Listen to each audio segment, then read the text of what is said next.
vamos a tener nuestras Biblias abiertas, por favor, en la Epístola a los Gálatas.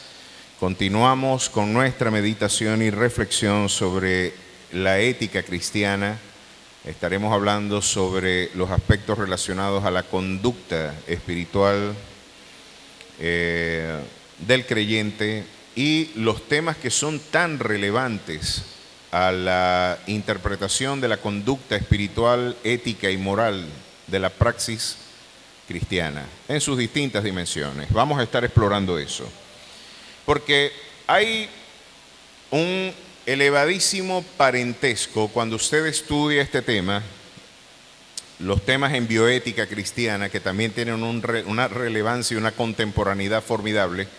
Usted podrá ver el tema de la clonación, el tema de la inseminación artificial, el tema de la inseminación in vitro. Incluso hoy se habla de la inseminación post-mortem. Una persona poder engendrar un niño después que murió, haciendo de alguna manera, hay cosas que ahorita parecen de fantasía o de la literatura de Julio Verne, se queda por supuesto en pañales con las cosas que la tecnología y la tecnología biomédica contemporánea y la biología contemporánea nos han brindado como testimonio. Enormes competencias. Hoy la ciencia tiene para la metabolización de su entorno. Temas como el de la clonación, de tanta relevancia y que aparentemente después del año 2000 ha ido descendiendo el interés por este tema, pero que hoy con ciertas formas de debates antropológicos nos encontramos ante la idea de qué es, y la pregunta fundamental que en términos filosóficos, en términos científicos, la humanidad ha forjado por muchos siglos, es cómo podemos nosotros definir la naturaleza humana.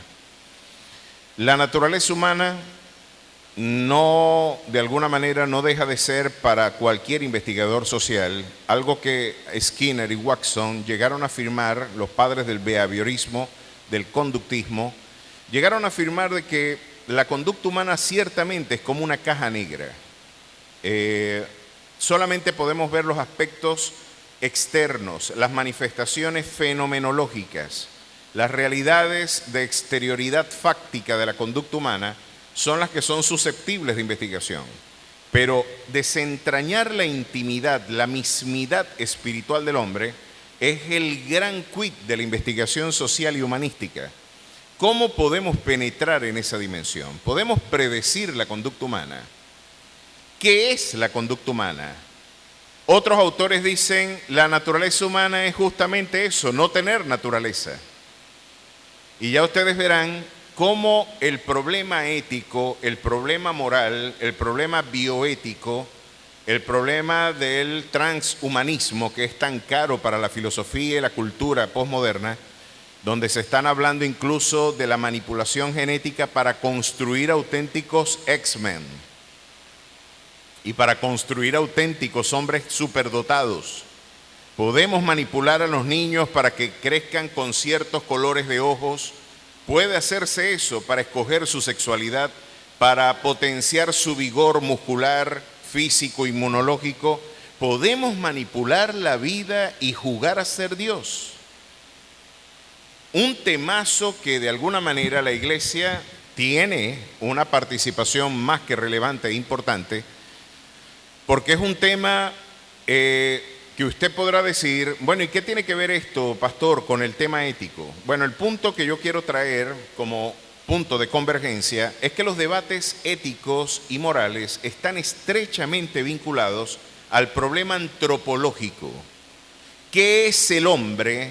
Y la respuesta que usted dé acerca de lo que es el hombre, usted puede más o menos definir cuál es el planteamiento ético que algún sistema doctrinal propone. Por cómo definen al hombre, podemos definir cómo define su deber ser. Ese camino de perfectibilidad está estrechamente vinculado a la manera en la que tú interpretas la naturaleza humana. ¿Qué es el hombre? Es una pregunta fundamental y la Biblia, como era de esperar, tiene la respuesta no solo desde mi opinión es lo menos relevante, yo creo que cualquier investigación objetiva puede ver que tenemos una descripción rigurosamente objetiva y realista de la condición humana. La semana pasada estuvimos viendo cómo el apóstol Pablo se debatía entre dos naturalezas que estaban en pugna dentro de su ser. A eso mi profesor de filosofía del arte y de la religión, el doctor Ángel Martín, al que honro su memoria, un erudito absoluto, traductor del latín, del griego y un hombre con una cultura vastísima, pintor, artista, un hombre del Renacimiento auténtico. Escribió en su libro Ética, Introducción a la Ética y Crítica de la Moral. Él llamaba a esta crisis paulina el dualismo antropológico cristiano, paulino. Dos naturalezas batallando, porque el querer hacer el bien está en mí el deseo, pero no el poder hacerlo. Pablo lo describe en el capítulo 7 como una desgarradora lucha de dos naturalezas en pugna. Tengo el deseo de hacer la voluntad de Dios, pero mis miembros y mi naturaleza corrupta impiden la consecución de ese objetivo. Nos encontramos con una descripción, y ¿quién puede negar que eso no está relatando realmente nuestro quebranto y nuestra lucha espiritual? La antropología bíblica es un tema fascinante. Ya yo lo he dicho desde acá, desde muchas perspectivas y desde muchos lugares. He dicho que para mí la manera en la que podemos armonizar y sistematizar la idea de un Dios soberano que regenta la historia, que todo lo sabe, que todo lo prevé, que predestina, y un Dios que es absoluta y radicalmente soberano, yo podría decir que soy un predicador soberanista. En este aspecto yo podría, si usted me quiere clasificar en vocabulario de teología clásica, yo soy un calvinista moderado. Si usted me quisiera clasificar a mí. Y los calvinistas dijeron, tú no eres calvinista, ningún calvinista es moderado. Sin embargo, tengo que concluir de que el gran problema del calvinismo y del arminianismo y el gran problema de la institucionalidad teológica es que muchas veces sacrificamos el dato revelado por nuestro esfuerzo de sistematización teológica. Yo no los quiero a ustedes dormir, pero esta introducción me resulta absolutamente relevante porque yo puedo observar que en el planteamiento calvinista tenemos una teología donde se inmola la antropología y en el arminianismo tenemos una teología donde se afirma una antropología que inmola la teología. Luego lo debatiremos y lo explicaremos con mayor detalle. Una antropología sin teología y una teología sin antropología. Creo que estamos ante un misterio y yo creo que la respuesta más coherente desde la academia debería ser con humildad descender la cabeza y decir, no tengo respuesta a mi esfuerzo de argumentación y sistematización, no puedo explicar todo de manera sistemática, porque hay aspectos de la revelación divina que sobrepujan mi aparato epistémico. La libertad humana y la soberanía divina, la responsabilidad humana y la omnisciencia divina en una convergencia histórica, eternal, enhebrando un complejo entramado de realidades, donde él quita reyes y pone reyes, y luego le dice al profeta Oseas, escogieron reyes que yo no conocí. Y pareciera una absoluta contradicción las dos afirmaciones, pero en realidad, si lo vemos desde una lógica un poco más integral e integradora, estamos ante un pensamiento integral e integrador. Esto va a ser tema para otro tipo de investigación, sobre todo en nuestro Instituto Bíblico Magisterium, cuando hablemos de lógica y sus implicaciones en la teología. Pero bueno, de momento lo que quiero hablarles es que cuando queremos saber qué debe ser el hombre, la respuesta por qué es el hombre es fundamental. ¿Qué debo ser yo? Pues preguntan en última instancia quién eres para entender cuál es el universo, el horizonte de perfectibilidad de tu naturaleza.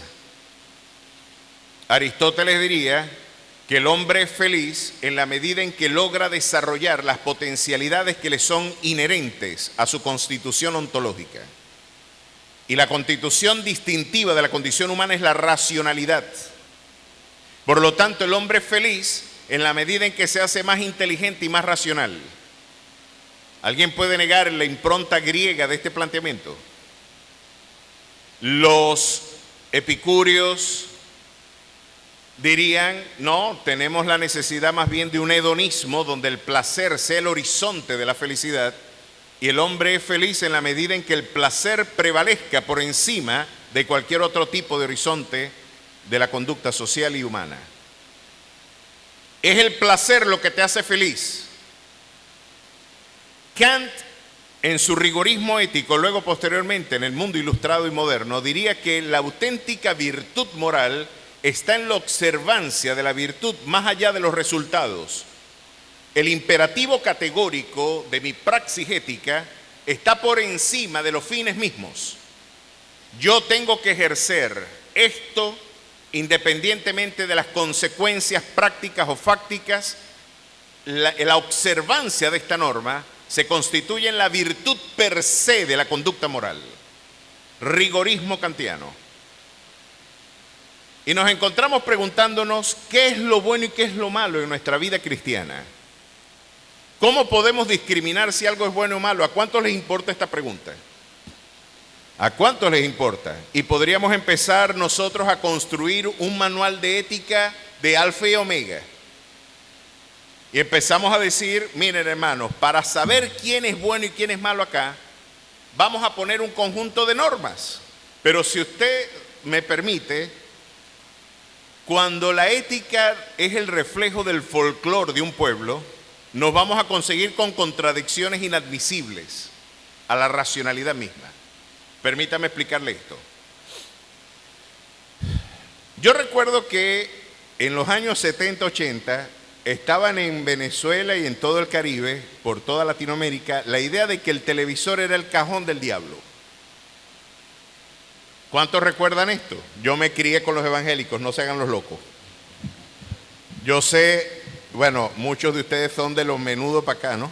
De los menudos del 90. Yo soy de los menudos de los 70, por allá.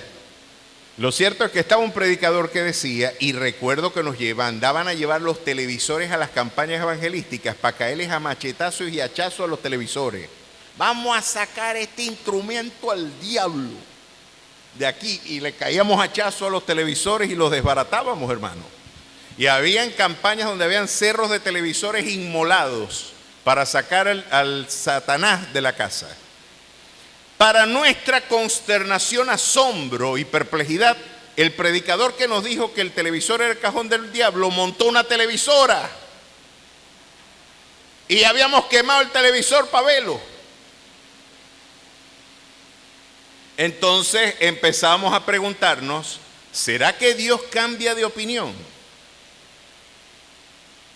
Nuestra espiritualidad, cuando enfatiza los aspectos emocionales y de la experiencia, cuando es la experiencia la norma de fe y no la Biblia, cuando son sus sentimientos y no la Biblia el que define el criterio de la verdad, usted puede ser como estos predicadores que, ustedes saben este chiste que nos lo echó el gordo hace tiempo, pero vendría muy bien aquí como ilustración. Un tipo que se paró diciendo que el Señor le habló y empezó a decir esto: así dice el Señor, como yo saqué a Moisés en el arca con los animales. Y todo el mundo abrió los ojos. A Moisés Dios no lo rescató en un arca. Y se estaban mirando todo el mundo. Y el presunto profeta entendió que estaba diciendo un disparate. Y cuando dijo, se acordó y dijo: no, error, dice el Señor, no era Moisés, era Noé. El Señor mandó a decir que se le olvidó que estaba hablando de Moisés, de Noé, y habían hablado de Moisés. El Señor tuvo un lapsus linguis. No es que el profeta se equivocó, es que el Señor mandó a decir que había un error, que Dios se había equivocado en un lapsus lingui. Dios no es errático, hermano. Esa concepción infantil de un Dios voluble, falible, cambiante, manipulable, emotivo, no es el Dios solemne, el Dios majestuoso, el gran yo soy descrito en las Sagradas Escrituras. Ese Dios es alto y sublime. Ese Dios, como siempre lo recordamos, es el alfa y es el omega. Él es el principio, Él es el fin. Él es el que era, el que es, el que ha de venir, el Pantocrátor, el Dios todopoderoso. El que habla y ejecuta. El que cuando marcha al frente no vuelve atrás, como lo describe Ezequiel capítulo 1. El Dios que no improvisa, porque antes que a mí clamen ya yo habré respondido. ¿Qué te hace pensar a ti que las valoraciones morales de tu comunidad de fe son cambiantes porque Dios cambia de opinión? Otro tema, por ejemplo, las hermanas y los hermanos podrían decir, es un gesto de cortesía quitarse el sombrero cuando entra uno a una iglesia. Eso es un acto de cortesía social. Pero darle un estatus religioso nos pone en un problema ético. ¿Por qué? La Biblia no dice eso. Porque entonces el hermano que tiene el sombrero o la gorra dentro de la iglesia le podría preguntar a la hermana que se cortó el cabello. En la iglesia, en la Biblia dice el apóstol Pablo que la mujer que tiene el cabello corto tiene que usar velo. ¿Dónde está su velo?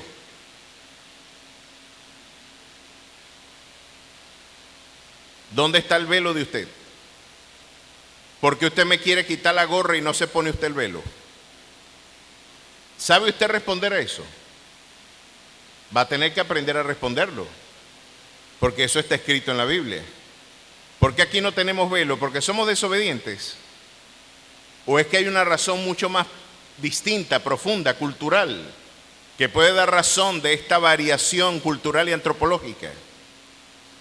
Querer hacer de nuestras tradiciones la norma de fe y de conducta de la congregación es una de las tentaciones que hemos tenido por 21 siglos de peregrinar en la historia. Los pastores y líderes carismáticos queremos o quieren hacer de sus gustos los gustos de la iglesia y sus disgustos los disgustos de la iglesia. ¿Por qué eso es malo? Porque al pastor no le gusta. ¿Y quién es el pastor? Si no lo puede decir con la Biblia, usted no debería decir amén. Si yo no puedo decir que eso lo dice la Biblia, porque usted debe seguirlo. Yo hubiera perdido todo mi tiempo si en la iglesia alguien le da más crédito a mi palabra que a la palabra del Señor. Yo digo fracasé. Por eso para mí me desvela, me preocupa, anhelo que esta sea una iglesia lectora que se bautice en su palabra. Anhelo con todo mi corazón que usted la conozca, la escudriñe, la ame, se bautice en ella. Y como el profeta Ezequiel, el agua le llega hasta el cuello y usted luego nade y explore la belleza de su palabra. A su nombre sea la gloria. De alguna manera tenemos un serio problema. Una hermana, después que yo dije estas cosas, me dijo, entonces, ¿qué es lo bueno y qué es lo malo, pastor?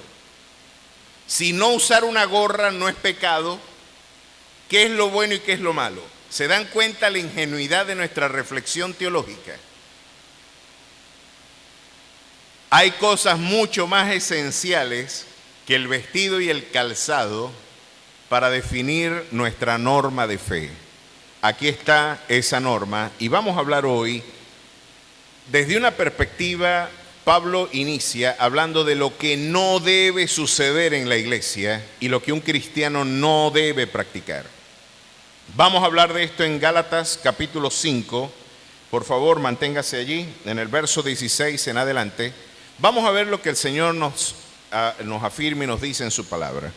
Aquí tenemos una interesantísima lectura de este centauro ontológico que es el hombre. Vaya que si es un centauro, usted recordará esa imagen mítica, mitológica, del mitad hombre, mitad animal, ¿verdad? Alfonso Ropero nos regala esa sugerente imagen para hablar de que somos un ser que ambiciona el cielo, pero que está anclado a la tierra con pasiones, con bajas conductas, con un pecado que lesiona la conducta y la naturaleza humana, pero con ambición de eternidad. Dios ha puesto eternidad en el corazón de ellos, decía Salomón, escribiendo en Eclesiastés. Este hombre que anhela a Dios, pero que está en rebelión con Él al mismo tiempo. Tiene una diferencia entre un celular y un hombre, entre un celular y una corneta. Todos somos seres. Me voy a poner un poquito más filosófico para que los que tienen este interés en doctorado puedan ver lo que Sartre y Heidegger decían. ¿Cuál es la diferencia entre yo y el mundo que me rodea? El ser para sí y el ser en sí. La silla no puede ser algo distinto a lo que ya ella es por naturaleza y esencia. Ella no va a cambiar, ella es un ser en sí. No hay conciencia en ella. No tiene la capacidad de transformar su realidad porque es una realidad estática, no cambiante. En cambio, el ser para sí, el que puede pensarse a sí mismo y hacerse así objeto de su propio y contenido de su propia conciencia, el hombre, tiene una característica. Construye su identidad a través de elecciones. Y cuando uno quiere decir quién es alguien, no le va a quedar más remedio que contar una historia. Él es hijo de fulanito, hizo esto, estudió esto, se casó con esta, se equivocó en esto, triunfó en esto, le fue bien en esto, le fue mal en aquello. Y usted cuenta una historia para hablar de una identidad, porque se construye a través de elecciones. Es una característica propia de la condición humana. Sin embargo, claro que hay una naturaleza, una impronta inefable en nuestro ser que traduce la imagen y semejanza de nuestro Creador y que de alguna manera hace del hombre un absoluto misterio también. Pero este hombre tiene en su naturaleza un acicate, un aguijón que está en abierta rebelión con Dios, hermano. Y esta es la lista de aspectos de la vida del hombre que están peleando con Dios en nuestros miembros, que están batallando en nosotros como una batalla interna en nuestro ser. Esto es lo que para el cristiano y para el hombre natural se constituye en la auténtica lucha. Miren lo que dice aquí. Porque el deseo de la carne es contra el espíritu, y el del espíritu es contra la carne, y estos se oponen entre sí para que no hagáis lo que quisiereis. Pero si sois guiados por el espíritu, no estáis bajo la ley. Y manifiestas son las obras de la carne. Cuando me preguntaba la hermana si la gorra era pecado o no, aquí está la lista de cosas que sí debemos llamar pecado. Esto sí es verdad que no debe formar parte de nuestra experiencia. ¿Por qué se lo digo yo a usted? Porque, mi querido hermano, van a haber variaciones culturales en nuestra forma de entender el mundo. Acá en el Caribe nosotros cuando practicamos la Santa Cena, algunos hermanos dicen tiene que ser jugo de uva, no den vino.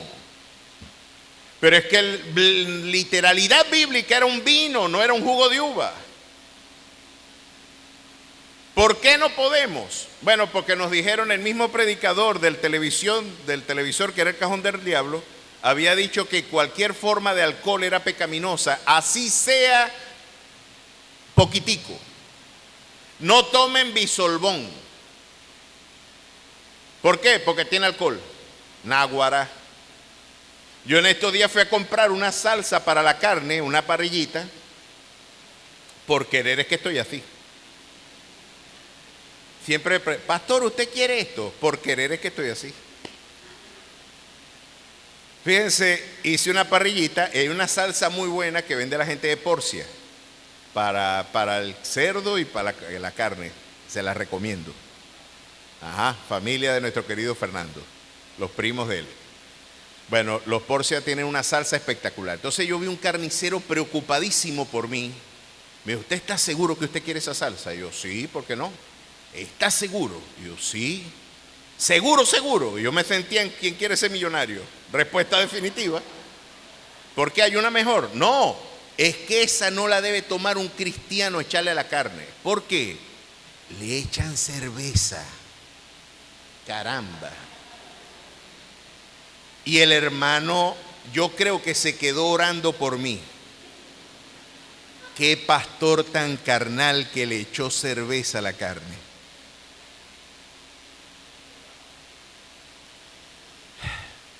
Entonces se fue un hermano a tomar Santa Cena en Argentina y cuando le dieron el primer bocado de vino con alcohol, se quedó con el buche en el cachete. ¿Me lo trago o no me lo trago? Y fueron otros hermanos y viajaron a la Alemania, y cuando fueron a Alemania, los hermanos, los venezolanos pidieron Coca-Cola y los alemanes se lo quedaron mirando así. Esto está en la carne. Se fueron para el mundo. Vamos a orar por los pastores venezolanos. Y cuando los alemanes pidieron, tráiganos cerveza, los pastores venezolanos, no, nos vamos de esta mesa.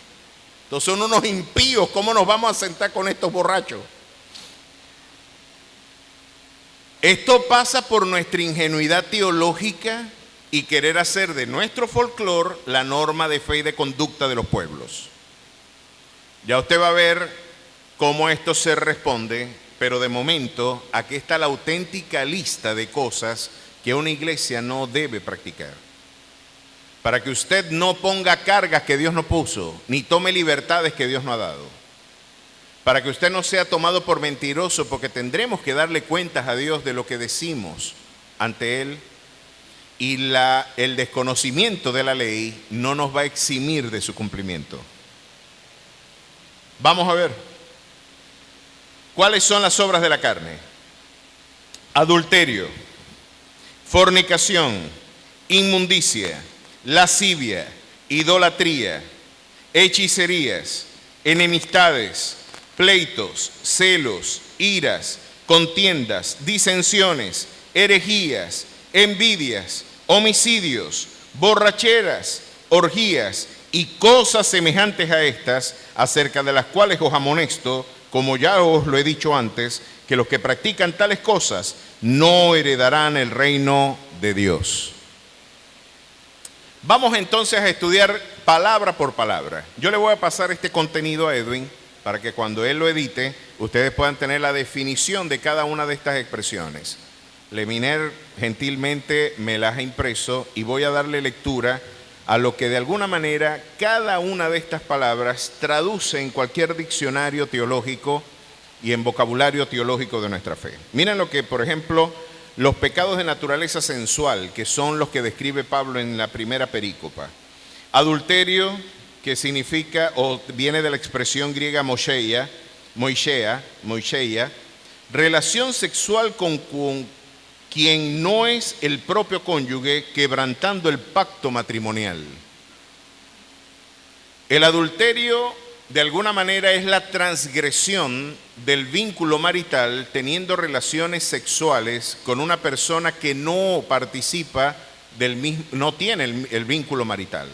Una persona que casada rompe el pacto teniendo relaciones con alguien que no es su esposa o con alguien que no es su esposo.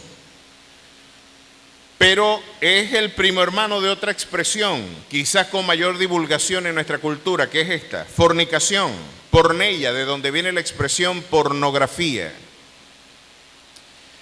Fornicación es el término genérico para toda inmoralidad sexual fuera del matrimonio bíblico. Cualquier actividad sexual fuera del matrimonio, la Biblia lo llama porneia, de donde viene la expresión castellana pornografía. Inmundicia, acatarsia, es definida como la corrupción moral presidida por pensamientos y deseos impuros que preceden a los actos. Y por supuesto, la lascivia, aselgeia, viniendo de la palabra griega aselgeia, desenfreno, indulgencia obscena y descarada en el pecado, sin vergüenza ni restricción.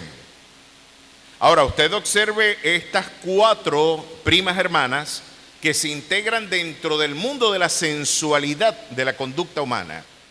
Lo cierto es que tener que desenvainar la espada de la razón para decirle a la gente, ¿tú sabías que el pasto es verde? ¡Wow! ¿El pasto es verde? ¡Qué maravilloso! ¿No te habías dado cuenta que es verde? La verdad que no.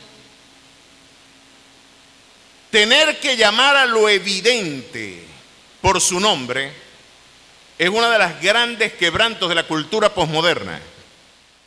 Ahora, tener que decirle a la iglesia lo mismo no les resulta un absoluto desvarío. No les resulta una evidencia de absoluta insensatez espiritual. Tener que decirle a la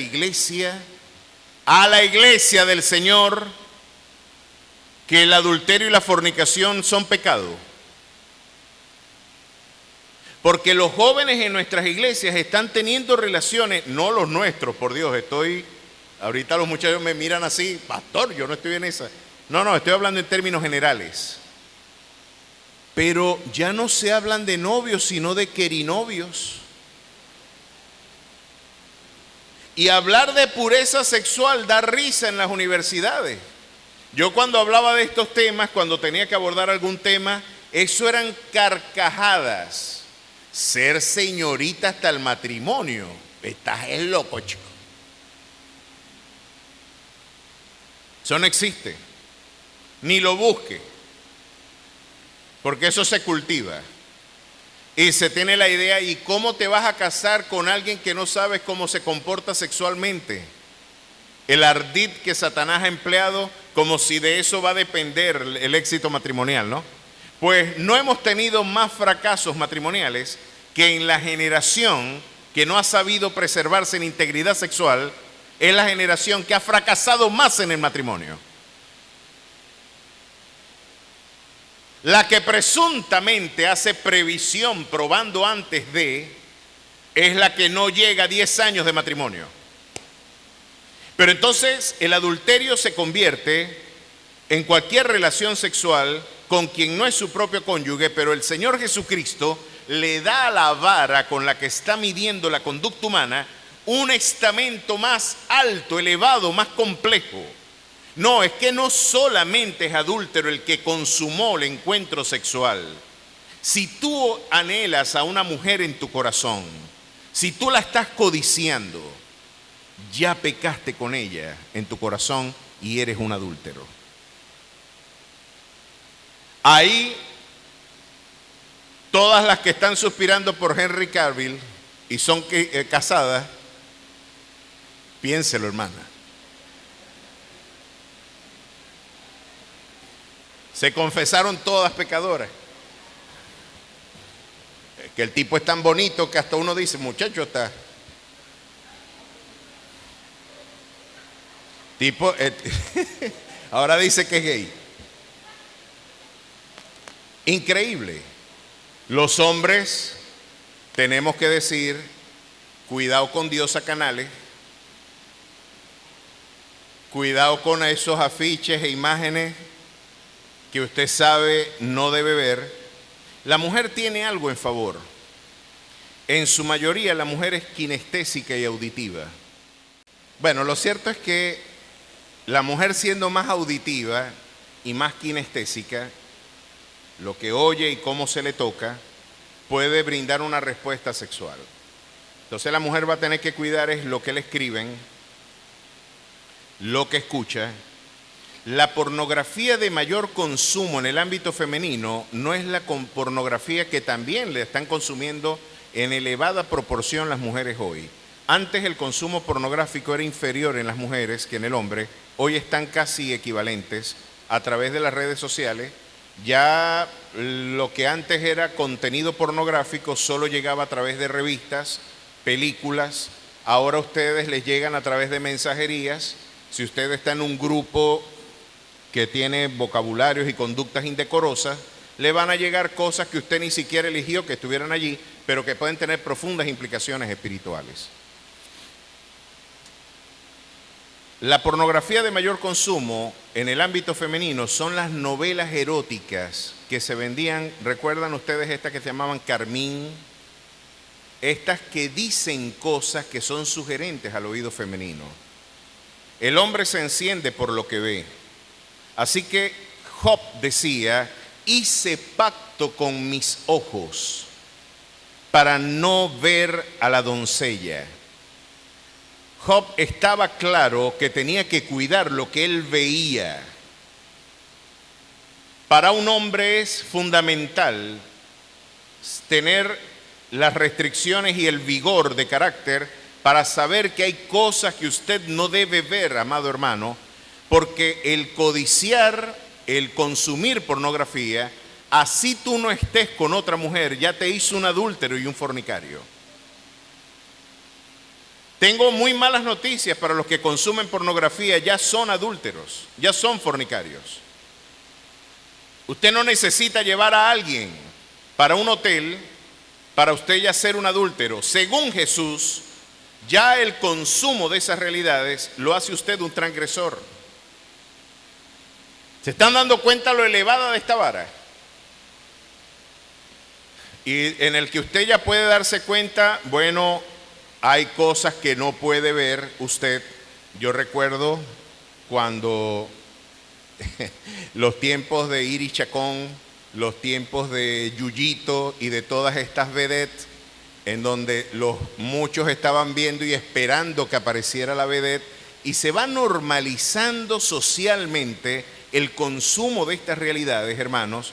Y nosotros, el problema que va sucediendo cuando usted peca y no se arrepiente y sigue pecando y no se arrepiente, es el equivalente a lo que le sucede a usted en el pie cuando le sale una llaguita y sigue caminando. Sale una llaguita y sigue caminando. Ya no se va a crear una piel tersa y lozana, sino un callo. Y después usted pellizca ese callo y usted no lo siente. El callo es indoloro. Y sabe que la imagen bíblica para el pecado es la lepra. Siempre he hablado de la enfermedad de Hansen como una de las ilustraciones de cómo el pecado va adormeciendo nuestra conciencia, y es porque el leproso pierde sus miembros, es porque pierde la sensibilidad. No siente, lo pullan y no siente. Se puede llevar un mueble, el dedo pequeño del pie se lo lleva con un mueble y se va infectando y no lo siente, y hay una destrucción. El doctor Paul Brand, que fue uno de los grandes investigadores del fenómeno de la lepra, a pesar de que para la gloria de nuestro Dios, el que inventó la vacuna de la lepra era un venezolano, Jacinto Convict. Murió de 100 años ese eminente venezolano que no fue premio Nobel de Medicina por mezquindad absoluta. No fue que alivió a los leprosos, no fue que les quitó un poquito de dolor, es que no hay una remisión absoluta y preventiva de la lepra gracias a la vacuna de un venezolano, una enfermedad bíblica, milenaria. Pero Paul Brand, que fue uno de sus colaboradores, decía que una de las cosas más sublimes que tiene la fisiología humana es el dolor, porque el dolor te advierte, el dolor te preserva. Y él decía: yo quisiera devolverle a los leprosos la capacidad del dolor para que se cuiden. ¿Cómo les devuelvo el dolor a los leprosos? Es mi gran problema. Pues la imagen es formidable. El pecado te adormece, te entretiene, la carne apetece ese consumo. Tenemos que ser honestos, el pecado es placentero. El pecado es placentero. Pero cuando lo ejercitas y el arrepentimiento y la disciplina espiritual no se antepone, se te va haciendo un callo espiritual en donde tú vas haciendo de esa conducta una conducta legítima, lo empezaste a escuchar, lo empezaste a practicar y dentro de muy poco vas a empezar a predicar que ese pecado es legítimo practicarlo. Es cuestión de tiempo para que luego tú te conviertas en un preceptor de la iniquidad. Así que el adulterio, la fornicación, la inmundicia y la lascivia tienen características, en este caso la ascendencia en la sensualidad propia de nuestra constitución.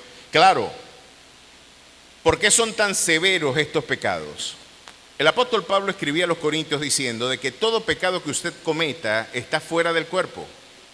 Pero cuando usted peca, un cristiano peca, adulterando, fornicando, consumiendo pornografía, porque ya vemos que es lo mismo. Ya vemos que es lo mismo.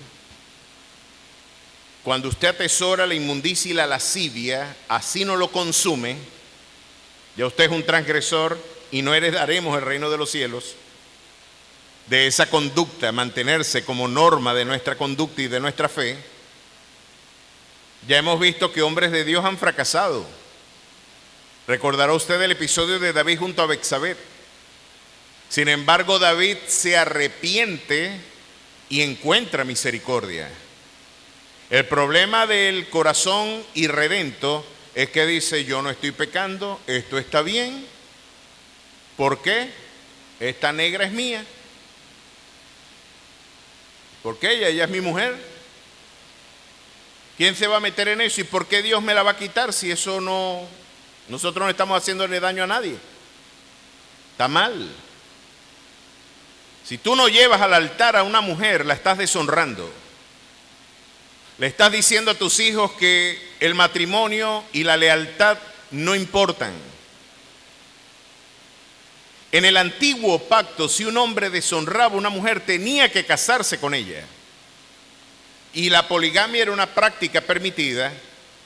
David no pecó por tener varias mujeres, pecó por tener una que no correspondía a su propiedad marital, que era Betsabé, la mujer de Urías. Este es un tema de otro estudio, porque luego en el nuevo pacto la monogamia se instituye como norma de conducta ética.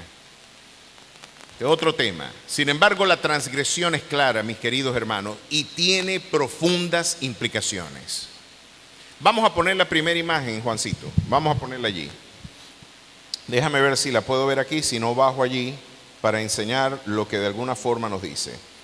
Gran parte del problema de la revolución sexual que se vivió de alguna manera en el siglo XX tuvo su origen en el pansexualismo freudiano. ¿Qué quiere decir esto? ¿Qué quiero decir yo con haber citado a Sigmund Freud? Freud decía que el origen de la neurosis era la libido reprimida, al punto que algunas de las terapias que se promovían para liberar la neurosis era el consumo indiscriminado de sexualidad.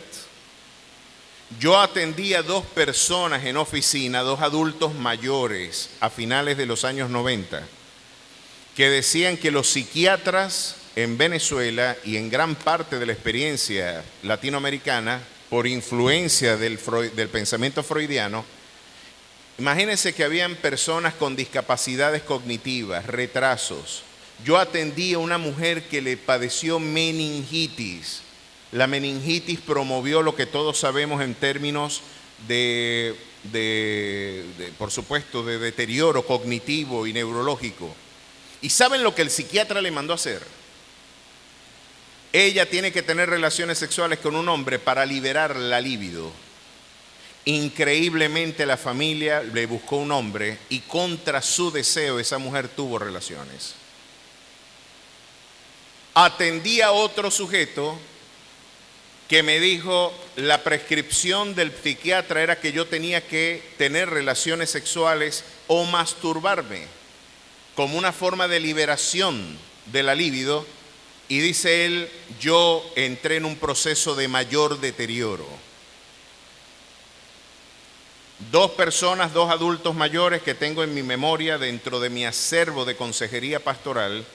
La que más me impactó fue la dama que contra su deseo, por prescripción pseudocientífica, le dijeron que tenía que tener relaciones sexuales como una forma de liberación de la neurosis. Se está dando cuenta por dónde Satanás puede tomar ventaja, ¿no? Y cómo se ha instituido el ateísmo del siglo XIX, hizo mucho daño. Ahora, si el responsable de la locura, de la neurosis, era no tener relaciones sexuales, ¿qué cree usted que van a practicar los que escuchan esa predicación? Liberémonos sexualmente, ya yo tomo pastillas anticonceptivas, ya yo le puedo ser infiel a mi marido porque puedo tener relaciones con otro hombre y no quedar embarazada de ese hombre. Puedo vivir una doble vida, al igual que la de mi marido, y aquí todos abandonamos el hogar, porque lo más importante es el dinero, no los muchachos. Además de que si no lo abandonamos nos morimos de hambre, porque tenemos una cultura del consumo que obligó a abandonar el seno familiar. La familia quedó en segundo plano, y miren lo que este investigador nos recuerda en este formidable libro. Téngalo allí presente, porque de alguna forma es importante. Esta lectura es obligatoria para todos los investigadores sociales y todos los que hacemos vida en la academia, sobre todo los de formación cristiana. Sexo y cultura, del doctor J.D. Unwin. Unwin nos decía en su libro que cuando se abandona la castidad prenupcial y la monogamia absoluta, el pensamiento racional desaparecen en 3 generaciones. Si se abraza la llamada libertinaje sexual, la libertad absoluta, la cultura colapsa al nivel inerte y no hay interés más allá de los deseos y las necesidades. Cuando no hay más interés que las necesidades y los deseos, la cultura suele ser conquistada por otra con más energía social.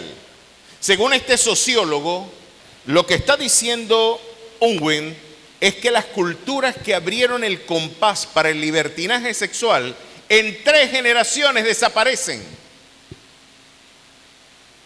Ahora podemos ver por qué Sodoma y Gomorra desaparece y la sodomía, que luego degenera en totalitarismos estatales, también termina degenerando en la privación de soberanías. Sociedades que pierden incluso la facultad de ser soberanas sobre sí mismos. Lo que está diciendo Unwin es que lejos de ser la castidad un factor de preservación, un factor de deterioro, como lo diría Freud, las sociedades que se entregan al desenfreno del consumo sexual están condenadas a perecer. Y esto hay evidencia sociológica, demográfica, abrumadora para demostrarlo. Las sociedades hedonistas son frágiles y débiles. El que no puede gobernar sus pasiones no puede gobernar una sociedad, porque el principio del liderazgo es el dominio propio. Si tú no puedes gobernar tus apetencias, ¿cómo ni una bodega puedes gobernar tú, chico? La vas a quebrar. No vas a tener la tentación de comértela, de despilfarrarla. Porque cuando no hay una conducta de santidad, los pueblos están condenados a morir. Vamos a la siguiente lámina. Miren lo que continúa diciéndonos Unwin, y creo que tiene muchísimo valor. Cuando se abandona la castidad prenupcial, contrario a la tesis de Freud de que la reprensión sexual podría derivar en neurosis, Unwin demostró que la reprensión sexual con miras al matrimonio siempre traía un florecimiento cultural, intelectual y espiritual. Es decir, que está muy lejos de la opinión, de alguna forma, de la sociología fenomenológica. Las tesis de Freud demuestran, por el contrario, la sociología contemporánea, de que estamos, amados hermanos, demostrando de que la santidad se traduce en bienestar social y político. En su libro Sexo y Cultura, el antropólogo y sociólogo J.D. Unwin, donde estudió 86 culturas, las restricciones sexuales pre- y postmatrimoniales conducen al florecimiento de una cultura y la libertad sexual al colapso de la cultura en 3 generaciones. El Señor dice, quien pone las causas, también pondrá los efectos. Tú elegiste vivir la vida. No vas a poder elegir evitar sus consecuencias. Es inevitable que tu vida fracase porque Dios no te diseñó para la inmoralidad sexual. Si usted tiene relaciones con su pareja antes del matrimonio, va a tener problemas en el matrimonio. Si usted tiene consumos pornográficos en el matrimonio, usted va a tener problemas en su matrimonio. Y no solamente en su matrimonio, en las distintas aristas y aspectos de su vida. La santidad conviene a tu casa, amado hermano. Saben que yo conocí, y quiero dar esta ilustración porque también viene de la consejería, una pareja pastoral, mis queridos hermanos, de una localidad muy querida también. Ellos estaban afrontando un problema de disfunción marital y fueron aconsejados por un sexólogo para orientarlos en el problema que él estaba padeciendo y que ella estaba afrontando también. Mis queridos hermanos, la crisis pasó así. El sexólogo no cristiano, porque en temas de... Aquí es donde está el problema de las ciencias sociales y los investigadores sociales cristianos que no tienen una documentación bíblica. El que usted sea psicólogo, sociólogo, filósofo, si no filtra, si no evalúa, si no pondera esas valoraciones teóricas y prácticas desde la cosmovisión bíblica, usted puede ser absolutamente funcional a actitudes anticrísticas. Digamos, no es lo mismo un médico, las ciencias médicas que están estrictamente emparentadas a la evidencia fáctica, que la psicología, la sociología, la antropología y la filosofía, porque son actividades especulativas. A pesar de que pueden tener algún anclaje empírico, no toda construcción teórica está fundamentada bajo evidencia empírica. Este es un problema metodológico de las ciencias humanas. Y la Biblia sí habla de cómo resolver esos conflictos. Pero la sexólogo le dijo, ¿sabes cómo ustedes resuelven su problema de habitación? Cómprense DirecTV y empiecen a consumir pornografía. Se van a aprender. Allí se acabaron los dolores de cabeza, las excusas, el desangrado. Consuman pornografía y se va a encender esa habitación. Pues se encendió tanto que terminaron en divorcio por infidelidad.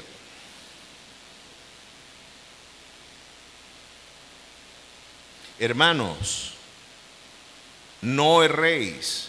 Dios no puede ser burlado. Todo lo que el hombre sembrare, eso también segará. Que tiene implicaciones personales el adulterio y la fornicación, serios. Cualquier pecado contra el Señor es fuera del cuerpo, pero el adulterio y la fornicación, dice la Escritura, es contra el mismo templo del Espíritu Santo. Miren, el argumento paulino es poderoso.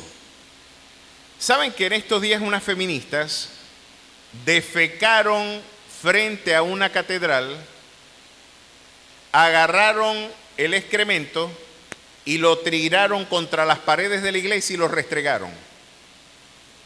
Estaban, como era de esperar, los feligreses católicos rasgándose las vestiduras porque profanaron su templo, un edificio. ¿Usted cree que es decoroso que una mujer camine por acá con traje de baño? En ropa interior. ¿Es necesario ir al baño? Sí, pero usted no puede hacer eso en un templo. Es inapropiado, es absolutamente inmoral. Lo que Pablo está diciendo es que el que fornica y adultera realmente está profanando el auténtico templo y edificio del Espíritu Santo, que no es un edificio material. No es tan ignominioso colocar excremento en las paredes de esta iglesia como que algunos de nosotros estemos embochinchados en adulterios y en fornicaciones. Porque lo que la Escritura dice es que cuando adulteramos y fornicamos, estamos defecando dentro del templo del Señor. Estamos profanando su santuario. Estás desordenando el lugar donde yo habito. La auténtica profanación del templo del Espíritu es unirse sexualmente a una persona que no es tu esposa o tu esposo. Es el equivalente a haber hecho lo que esas feministas hicieron en ese templo católico. ¿Y usted cree que el que destruye el templo de Dios, Dios no lo juzgará? Va a tener serias implicaciones. Mis queridos hermanos, es algo que hay que decir porque nuestra cultura nos enseñó que eso no está mal. Eso es amor. ¿Qué tiene que ver el consumo pornográfico? Tiene que ver y mucho. Seriamente y mucho. El Señor interpreta tu transgresión como una violencia a su propio templo y santuario que es tu cuerpo. El cristianismo no interpreta el cuerpo como una cárcel, como lo diría Platón en la República o en sus diversos diálogos. El cuerpo se ve de una manera mucho más excelsa cuando el apóstol Pablo dice es templo del Espíritu Santo. No es una cárcel, es un templo. Así que debemos cuidar el templo y la habitación de nuestro Dios. La santidad conviene a nuestro hogar. A su nombre sea la gloria. Qué importante. Hay riesgos para el adulterio. ¿Qué implicaciones comunitarias tiene? Mire esto, por ejemplo, en 1 Corintios 5.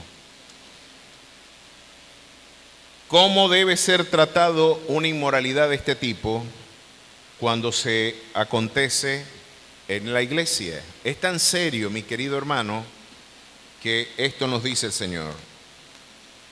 Capítulo 5, verso 1 de 1 Corintios. De cierto se oye que hay entre vosotros fornicación, y tal fornicación cual ni aún se nombra entre los gentiles, tanto que alguno tiene la mujer de su padre. Había un miembro de la iglesia de los Corintios que se estaba acostando con su madrastra, Naguará. Se le metió en la cama al padre. Y vosotros estáis envanecidos. ¿No debierais más bien haberos lamentado para que fuese quitado de en medio de vosotros el que cometió tal acción? Ciertamente yo como ausente en el cuerpo, pero presente en el espíritu, ya como presente juzgado al que tal cosa ha hecho. Y mira lo que hay que hacer. El tal, en el nombre de nuestro Señor Jesucristo, reunidos vosotros y mi espíritu con el poder de nuestro Señor Jesucristo, el tal sea entregado a Satanás para destrucción de la carne, a fin de que el espíritu sea salvo en el día del Señor Jesús. Texto complejo y difícil, ¿eh? Sin embargo, lo que sí podemos hoy tomar como reflexión de esa afirmación es la reverente solemnidad que debe despertar en nosotros este tipo de conductas en el seno de la iglesia. El tal sea entregado a Satanás. ¿Sabe lo que ahí está diciendo Pablo? Así como Dios entregó a Job para ser estrujado por Satanás, eso es lo que le va a esperar al hombre cuando la iglesia lo entregue al juicio que debe merecer por su conducta. Claro, este es el hombre que después de habérsele llamado aparte, se le expuso la causa, no escuchó, perseveró en la conducta, se le llamó ante 2 testigos, no escuchó, sigue en la misma transgresión. Después se expone la causa ante la congregación y el tipo dice: yo no estoy pecando, eso no es malo y yo seguiré haciéndolo. Ese tipo, después de haber agotado estos recursos, el apóstol Pablo puede decir: el tal sea entregado a Satanás, saquen a ese sujeto de la comunión de los santos y ténganlo por gentil y publicano.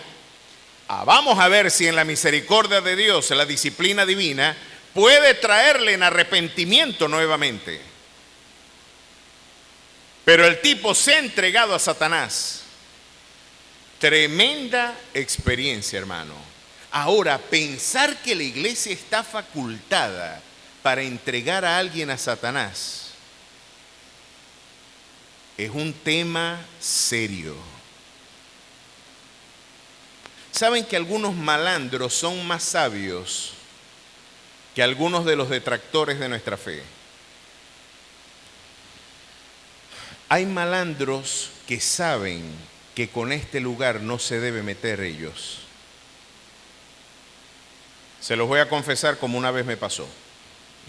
A las 3:30 de la madrugada nos despiertan Andreina y a mí, me repicó el teléfono. Usted no espera escuchar nada bueno cuando te repica a esa hora.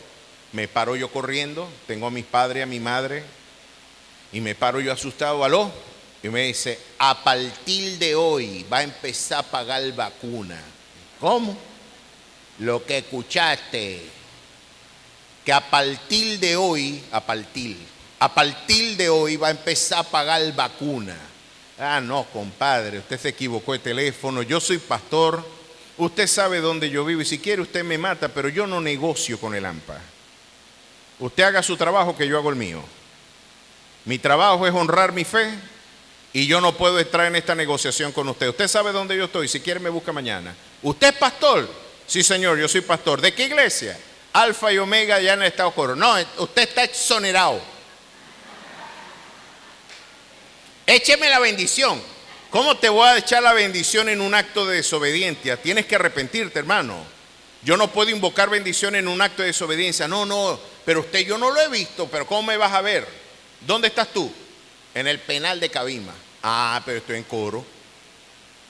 Entonces, él tuvo temor reverente porque seguramente tiene un familiar cristiano que le enseñó en la infancia que dura cosa es dar coces contra el aguijón. ¿Sabe lo que significa eso? No le des patadas a un aguijón porque te vas a herir. El que defiende este lugar no somos nosotros, es el Rey de Reyes y Señor de Señores. A su nombre sea la gloria.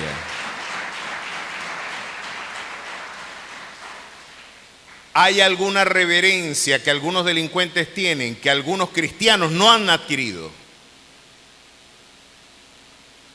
No debo tocar ese lugar porque ese lugar no necesita cámaras para evaluar, porque el dueño de esa casa conoce hasta las intenciones del corazón.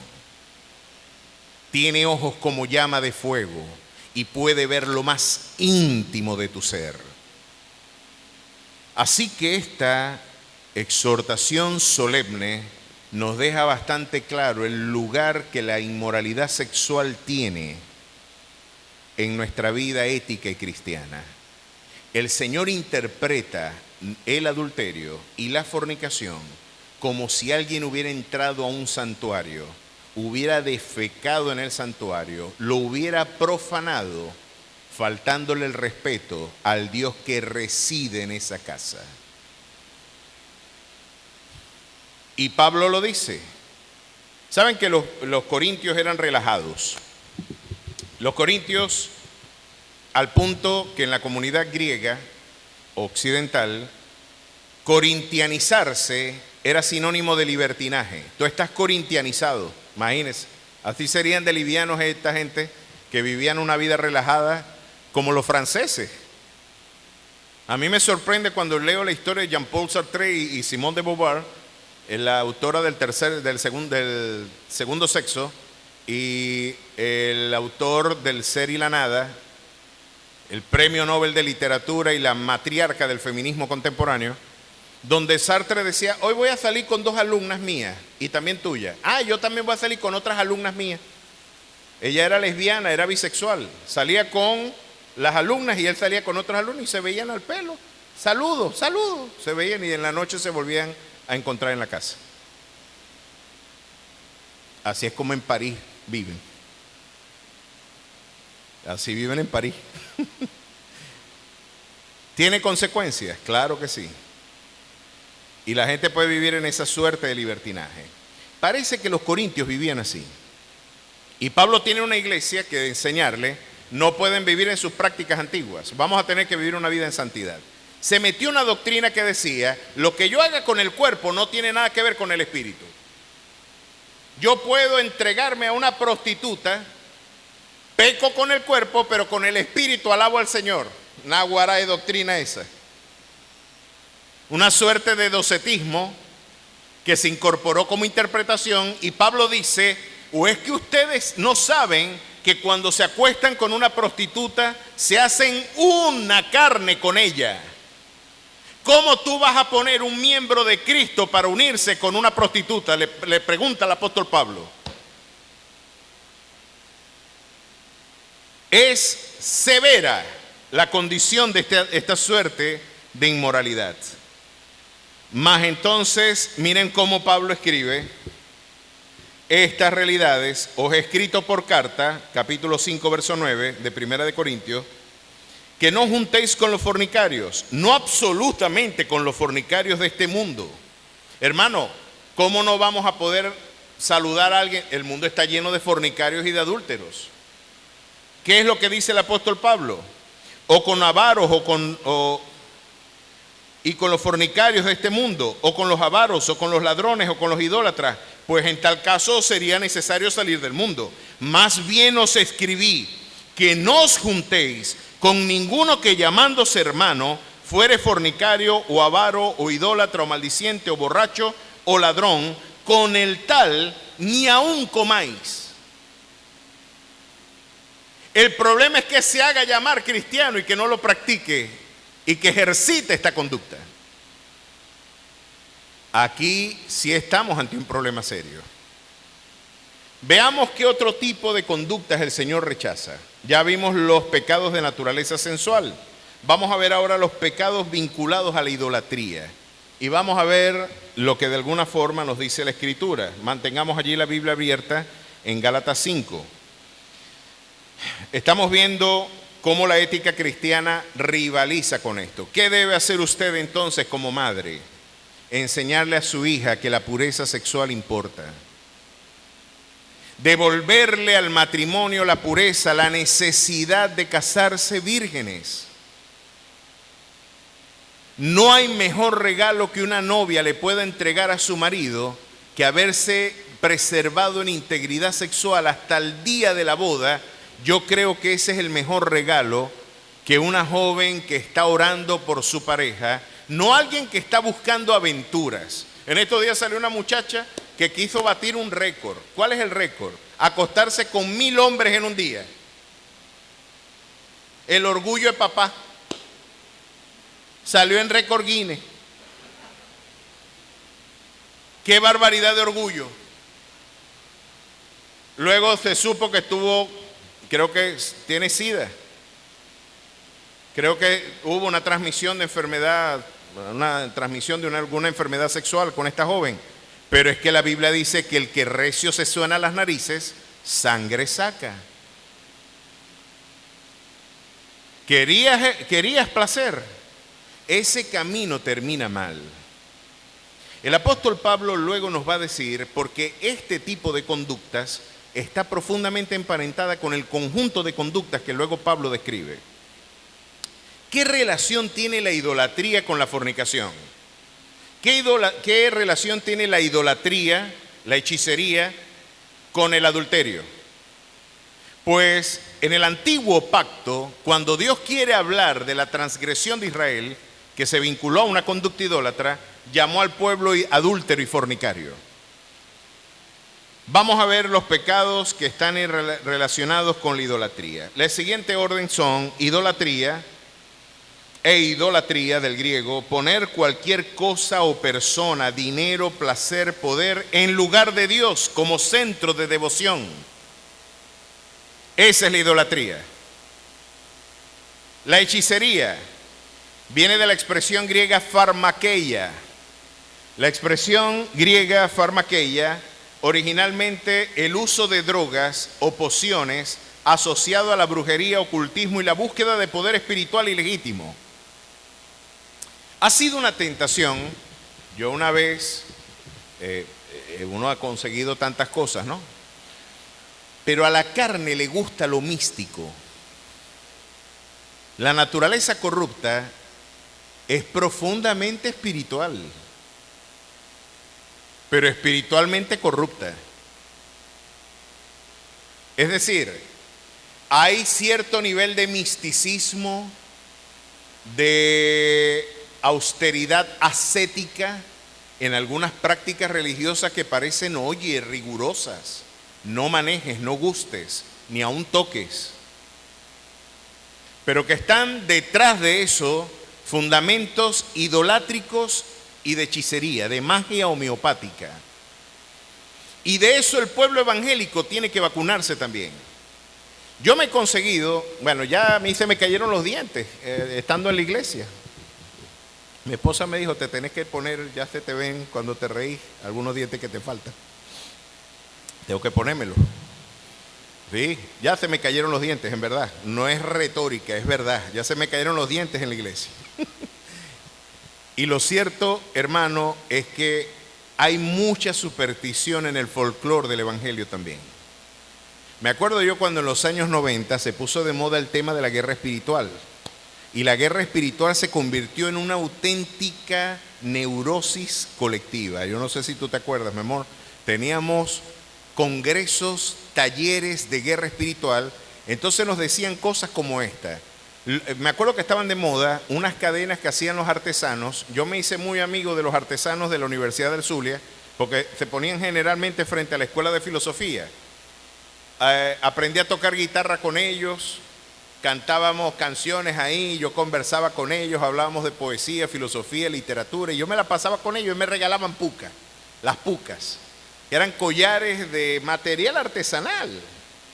Eran muy bonitas, de madera, de barro, y yo tenía mis pucas y tenía una de las, parecía, Andreina me echó, me acomodó.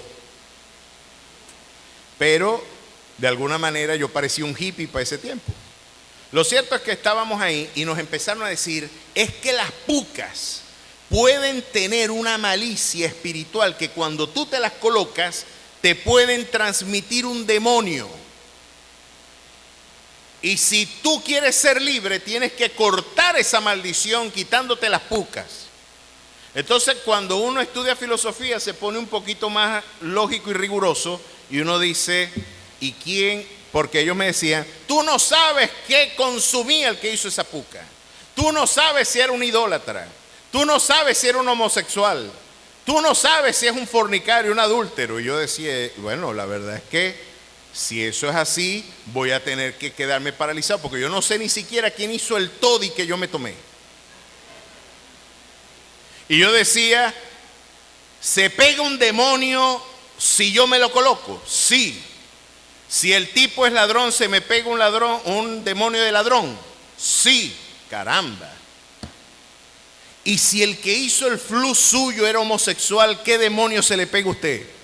No, a ese demonio no se pega. Ese demonio no se pega.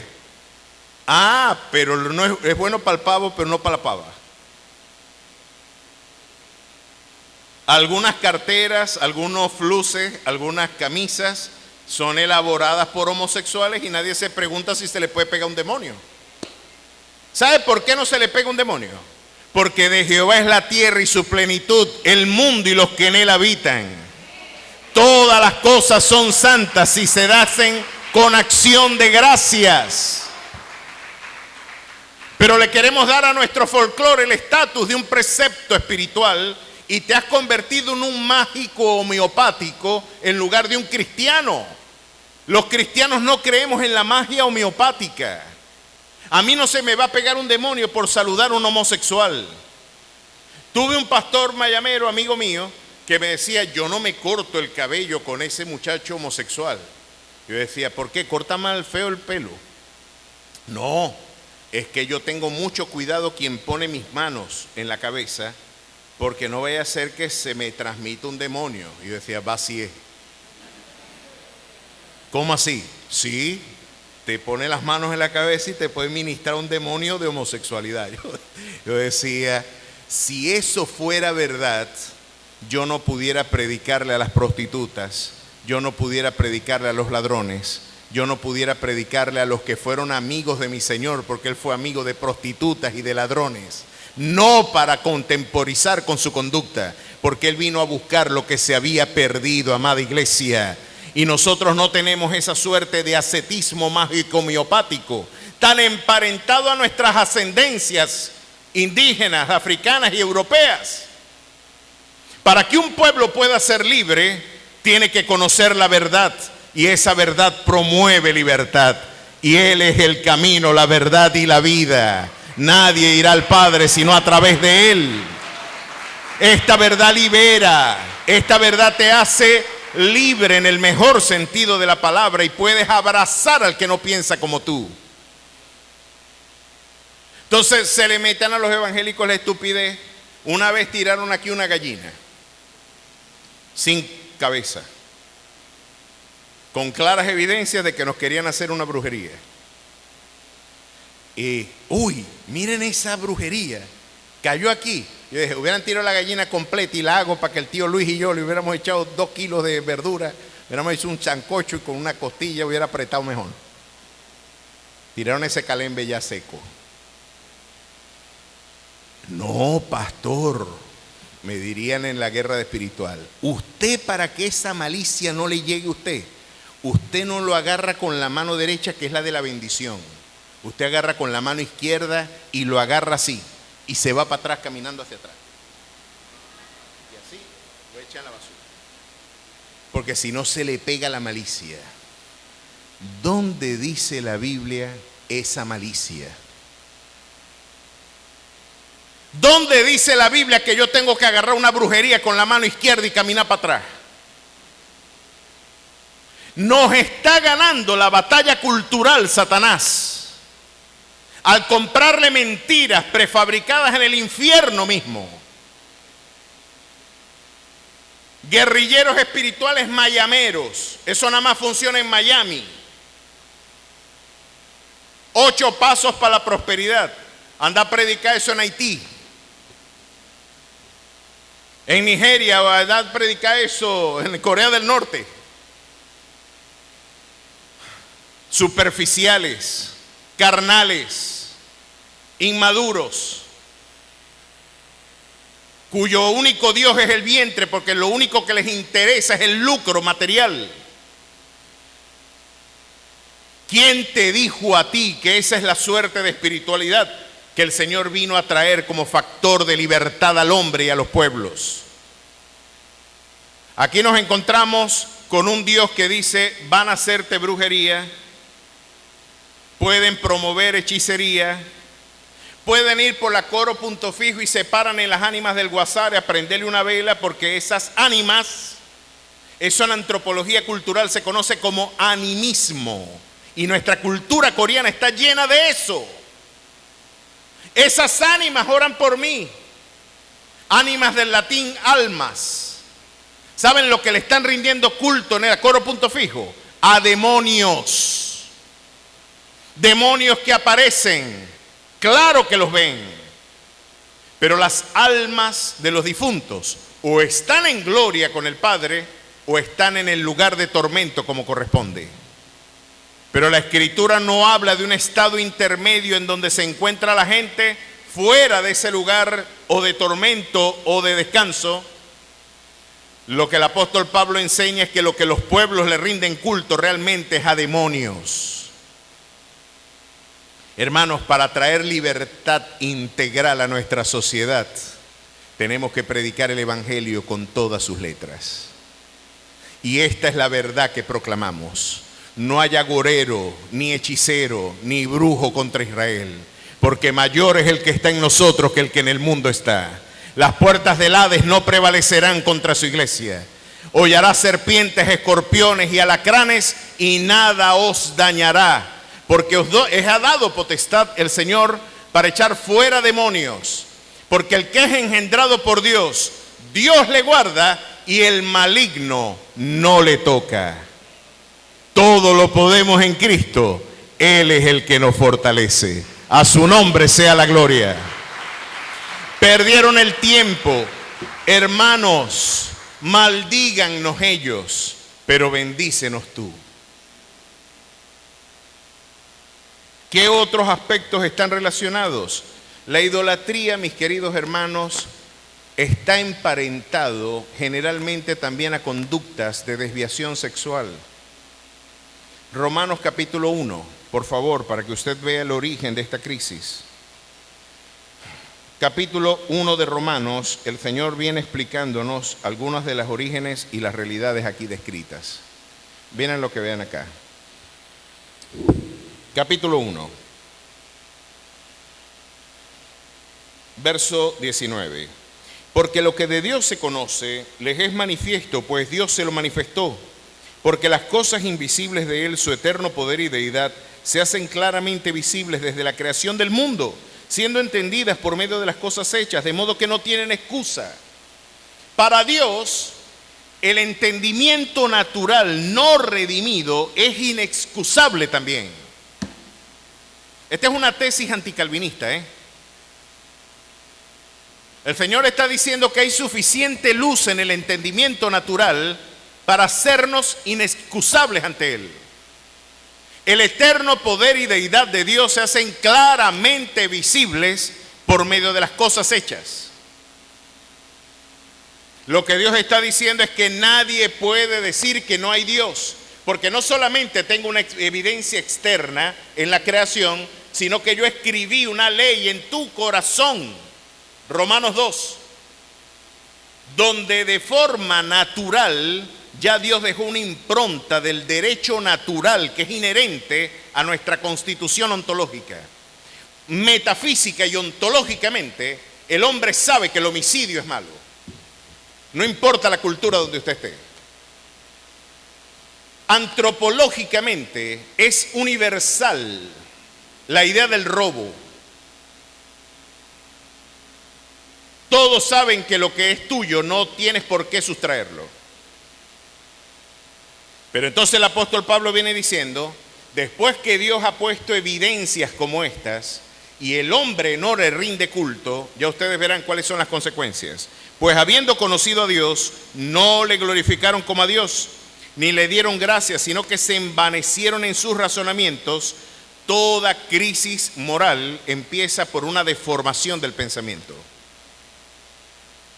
Satanás es padre de mentira y la oferta cultural viene a deformar lo que por naturaleza Dios instituye. Veamos entonces, y cambiaron la gloria de Dios incorruptible en semejanza de imagen de hombre corruptible, de aves, de cuadrúpedos y de reptiles. Por lo cual también Dios los entregó a la inmundicia en la concupiscencia de sus corazones, de modo que deshonraron entre sí sus propios cuerpos, ya que cambiaron la verdad de Dios por la mentira, honrando y dando culto a la criatura antes que al Creador, el cual es bendito por los siglos. Amén. Por esto, Dios los entregó a pasiones vergonzosas, pues aún sus mujeres cambiaron el uso natural por el que es contra naturaleza, lesbianismo. De igual modo también los hombres, dejando el uso natural de la mujer, se encendieron en su lascivia unos con otros, cometiendo hechos vergonzosos, hombres con hombres, y recibiendo en sí mismos la retribución debida a su extravío. Aquí está el fundamento antropológico de la homosexualidad. Tiene que ver con una deformación, una disociación de la idea de Dios en tu entendimiento. Haberle rendido culto a la criatura antes que al Creador, primero niegas a Dios y luego niegas tu naturaleza. Se rechaza a Dios y después rechazas hasta tu propia constitución biológica. Tu naturaleza misma se ve disociada de su identidad. Primero niegas a Dios y después niegas tu naturaleza. Vean cuál es el camino de entropía moral que sigue continuando.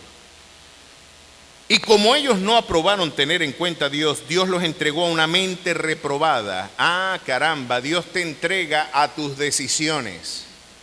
Y esto explica por qué algunos hacen apología del pecado. Hay entendimientos que no importa la evidencia que usted demuestre, hermano, no van a cambiar de opinión.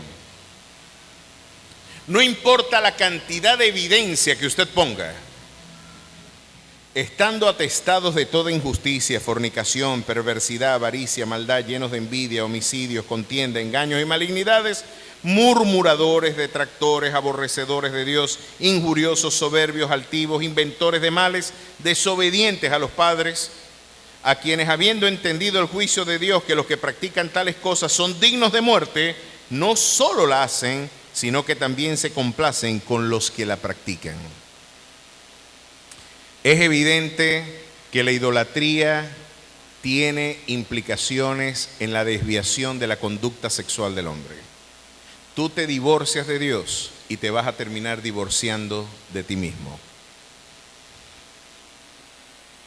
La idolatría, decía Chesterton, donde hay culto animal, hay sacrificio humano.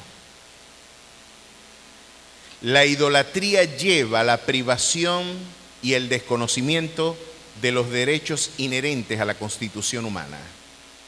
Israel fue la muestra sociológica y demográfica de este principio en su facticidad histórica. Israel abandonó a Jehová, le rindió culto a Moloc, le rindió culto a Baal, le rindió culto a Asera, terminó perdiendo territorio, soberanía. La sodomía se instituyó como una negación de la conducta natural del hombre y terminaron nada más y nada menos porque Jehová llamó incluso Sodoma a Jerusalén. Ezequiel 16. Sino que no solamente eso, el pueblo que se entregó a rendirle culto a realidades distintas a Jehová terminó sacrificando a sus hijos primogénitos en el altar de Moloc. Donde hay culto animal e idolatría, hay sacrificio humano. Vaya apotegma antropológico nos dejó Chesterton para que usted pueda ponderar que el auténtico factor de liberación de los pueblos es recordarles al mundo que esta es lámpara a nuestros pies y lumbrera a nuestro camino.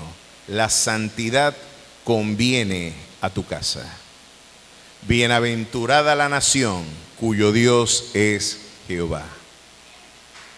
¿Se da cuenta? Bueno, y ya vamos terminando. Para que usted vea esta lista, la semana que viene hablamos de la lista buena. Hoy hablamos de lo que no debe ser. La semana que viene vamos a hablar de forma positiva de lo que sí debe ser. Ponga en esa lista. Ya vimos cómo la idolatría degenera en una suerte de alienación, de enajenación de nuestra dignidad antropológica, social, jurídica y aún política. El Señor demostró históricamente que los pueblos que se entregan al desenfreno idolátrico terminan perdiendo identidad nacional, soberanía y aún territorio. Este es un axioma de los libros históricos. La literatura histórica así lo consagra. No es una perspectiva pastoral mía. Usted puede evidenciar y constatar esto claramente en la historia de la monarquía hebrea. Pero veamos qué otros pecados vimos el pecado que puede destruir nuestro cuerpo, vimos el pecado que se hace contra Dios, todo pecado es contra Dios, pero la idolatría es un abierto desafío al culto a Jehová, en una alternativa herética, disociada de la verdad, la idolatría y la hechicería. Pero vamos a ver ahora los pecados corporativos y comunitarios que afectan nuestra interacción humana.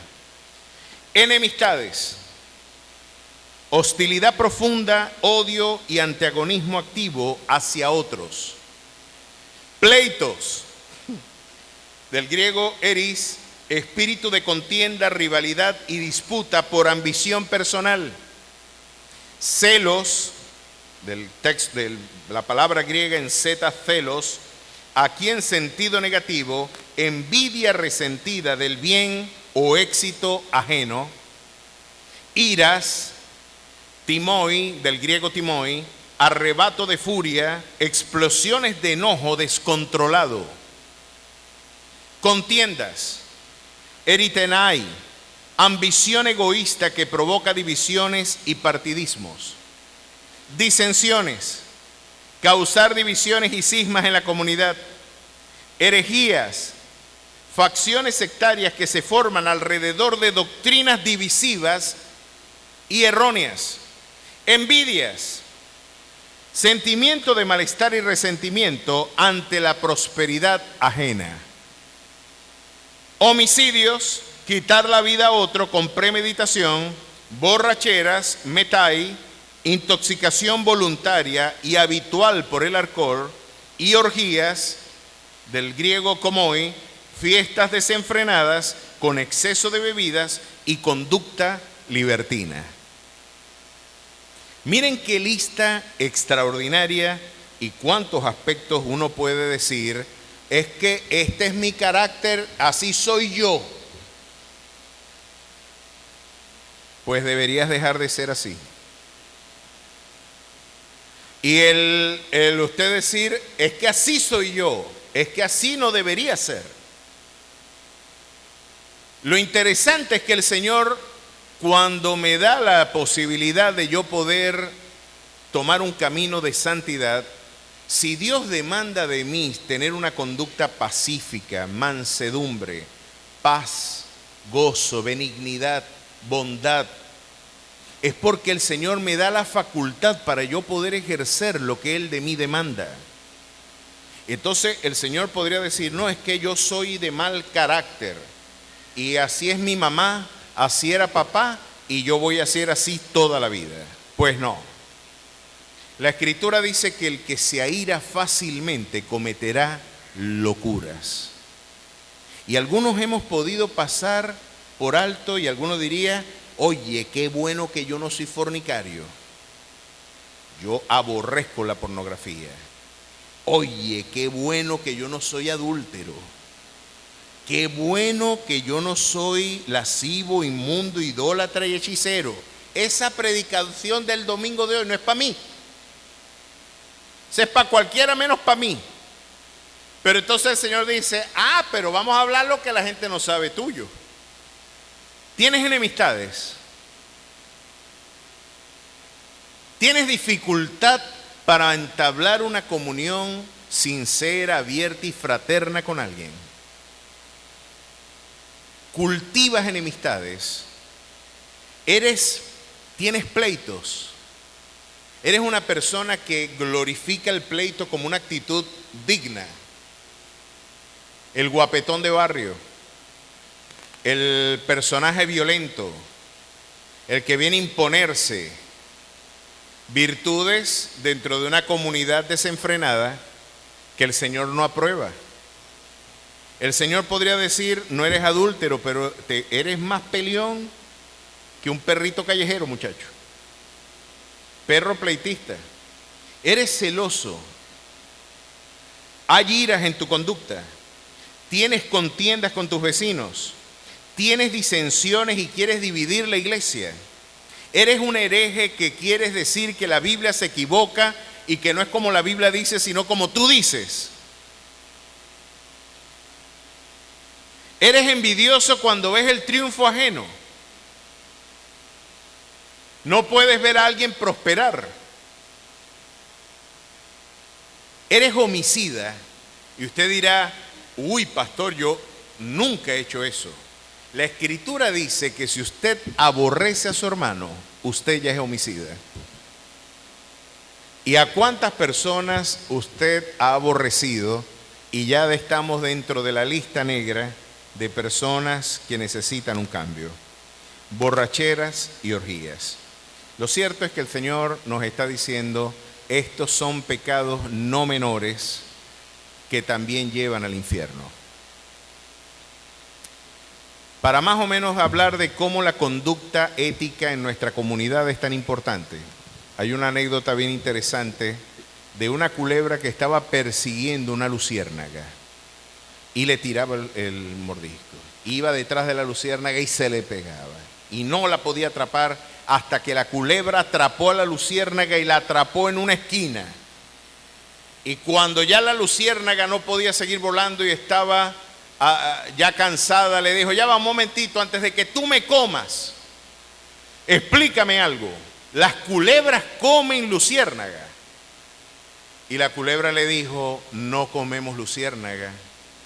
¿Y por qué tú me estás persiguiendo para comerme? Yo no estoy en tu cadena alimenticia. ¿Lo estoy? No, no eres parte de mi cadena alimenticia. ¿Por qué me persigues entonces?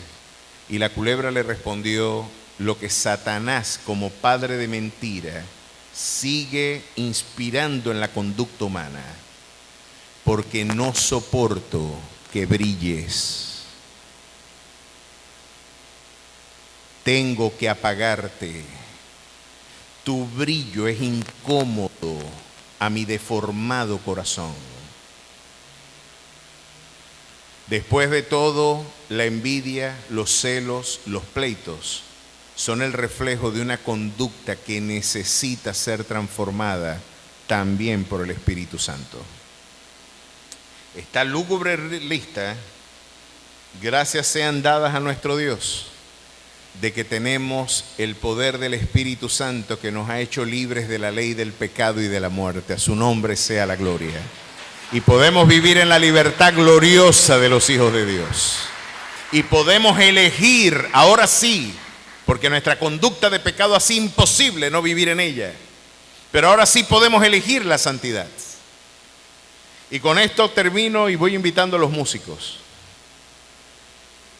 Porque la mejor ilustración de cómo usted puede triunfar sobre estas realidades y contingencias morales es la ilustración de un sabio oriental, muy sabio, que siempre tuvo una respuesta oportuna cuando se le cuestionó, se le preguntó y se le interpeló sobre preguntas difíciles y complejas. Amigo, dijeron tres jóvenes, este sabiondo ya nos tiene incómodos. Vamos a hacerle una prueba. Y este sujeto lo vamos a embromar aquí porque este sabiondo siempre se sale con la suya, siempre tiene una respuesta oportuna, siempre tiene algo que decir de forma sabia. Ya me tiene fastidiado este cerebrito sabiondo. Vamos a embromarlo aquí. Vamos a preguntarle a él. Tenemos un ave en la mano y le vamos a preguntar, ¿cómo está el ave en mi mano? Si él dice que está muerta, nosotros abrimos las manos y el ave sale volando y lo dejamos en ridículo. Si el ave está y él dice que está viva, nosotros estrujamos el ave y se la mostramos muerta. No tiene salida. Va a quedar mal y va a ser avergonzado.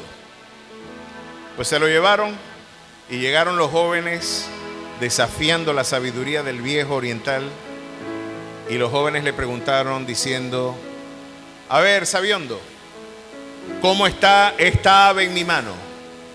¿Está viva o está muerta? A lo que respondió el sabio con una sonrisa paciente y afable, les dijo, el ave va a estar en tu mano como tú quieres que ella esté ahí. Se fueron con su gallo muerto.